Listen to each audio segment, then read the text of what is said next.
May ilang mga players na hindi gaanong nagugustuhan ang paggamit ng Zilong dahil sa kanyang katangian sa early game at mabagal na pag-level up.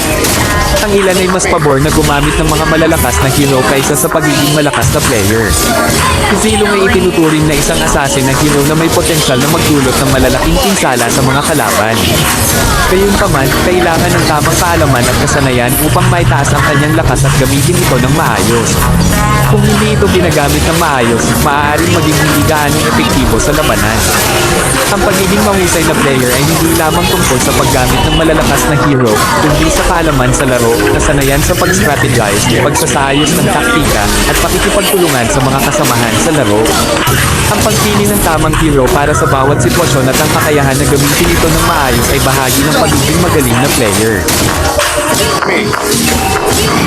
Killing spree.